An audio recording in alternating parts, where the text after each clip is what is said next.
Gundogan. Se desmarca permanentemente el capitán. Grealish que va, no podía. Carvajal, va Grealish con el centro, bombeado, vino para Bernardo. Atención que lo está buscando De Bruyne. Se acomoda contra Modric, querido centro. Ahí estaba Eder Militao, la busca Courtois. Primera aparición del City. Estuvo a punto de pegarle al arco, lo rodea, merodea el área, a partir de esa secuencia, abanica la pelota de un lado a otro el City, con la incorporación de Stones en la mitad de la cancha, lo que le da a Gundogan la pellizcó, pero para atrás, Toni Kroos, se viene De Bruyne, atención, lo persigue Federico, metió para Haaland, escapando contra Courtois.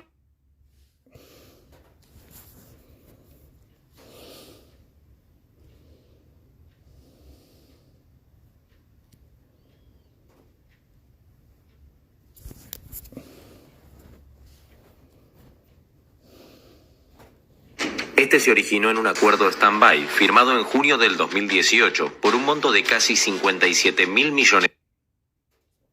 Por primera vez.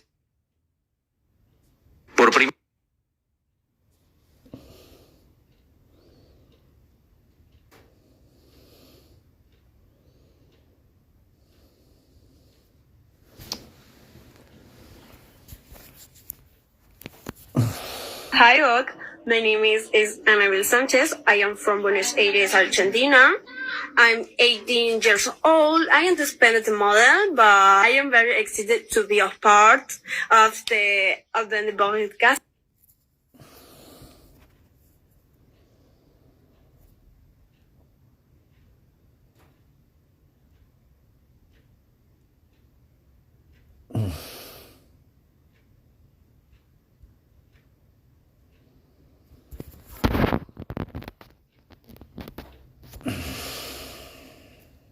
Un acuerdo stand-by firmado en junio del 2018 por un monto de casi 57.000 millones de dólares. Por primera vez en 30 años y desde su creación, la Auditoría General de la Nación realizó un informe sobre un préstamo.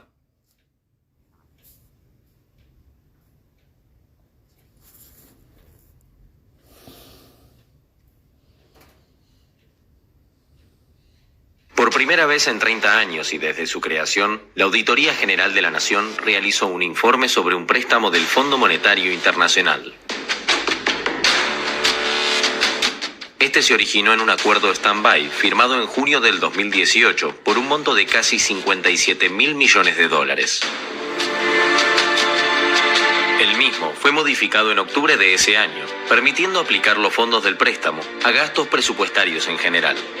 El acuerdo fue firmado por el ministro de Hacienda y el presidente del Banco Central. Pero, ¿por qué es tan importante esta auditoría?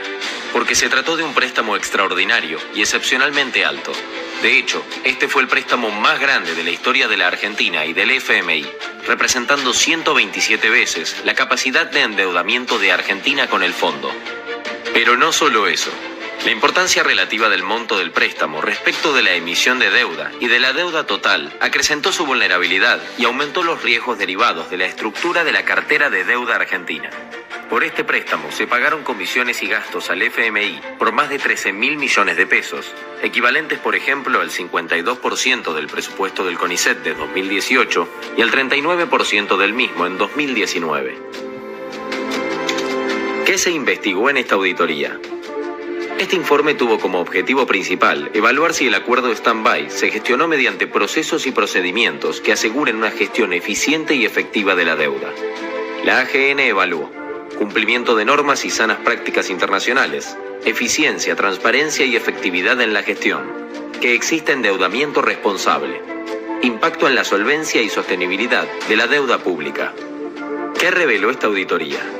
El acuerdo fue firmado por el ministro de Hacienda, quien no tenía facultades para gestionar ni autorizar la deuda pública. No se cumplió con el artículo 61 de la Ley de Administración Financiera, que exige al Banco Central que, en caso de endeudamiento externo, emita un dictamen sobre el impacto de la operación en la balanza de pagos. No se cumplió con la norma que exige que los préstamos multilaterales se aprueben por decreto, ni tampoco pasó por el Congreso. No se implementó el procedimiento aplicable para la autorización, negociación, contratación, administración, control, supervisión de los préstamos. La jefatura de Gabinete de Ministros no intervino en la etapa de negociación, autorización y suscripción del acuerdo con el FMI, a pesar de tener esa función específica. Tampoco intervinieron las áreas técnicas específicas, en especial el Ministerio de Finanzas, que debía gestionar la deuda. El acuerdo no tuvo intervención previa de la Unidad de Auditoría Interna, porque desde la división de los ministerios no existió esa área en relación con la deuda pública. No se pudo encontrar el documento definitivo del acuerdo, dado que existen múltiples versiones del texto del stand-by. El dictamen jurídico se emitió fuera de término y se basó en una norma que no estaba vigente al momento del acuerdo. Cuando se decidió solicitar el préstamo al FMI, el Ministerio de Hacienda no efectuó análisis sobre costos y riesgos financieros, ni de solvencia y sostenibilidad. El proceso de gestión no fue efectivo ni eficiente para rendir cuentas y asegurar la transparencia y el control en el uso de los fondos. Se observaron inconsistencias en los totales informados para 2018 y 2019 en relación con los montos de moneda extranjera subastados provenientes del préstamo del FMI. Casi el 30% de los desembolsos del FMI se usaron para financiar la salida de capitales financieros, en tanto el auditado informó que el 71% se usó para cancelar la deuda. Durante el periodo del acuerdo se observó una salida de capitales considerable y continua. La implementación de las medidas para evitarla fue tardía. Las condiciones relacionadas a moneda, monto y plazo del acuerdo con el FMI aumentaron el riesgo de insostenibilidad de la deuda. En el año 2018, el indicador deuda PBI se incrementó y llegó a representar 84,8% del PBI, valor superado en 2019, cuando alcanzó el 89,4%. Pero entonces, ¿la gestión del préstamo con el FMI fue eficiente y efectiva? La respuesta es no. Los procesos y procedimientos relacionados al préstamo no aseguraron la eficiencia y la efectividad en la gestión de la deuda, provocando incumplimientos legales, afectando la prudencia en la administración del endeudamiento y vulnerando la adecuada supervisión del financiamiento. El auditado tomó decisiones sin contar con la debida información en cuanto al costo y riesgo asumidos, impactando en la solvencia y sostenibilidad de la deuda pública.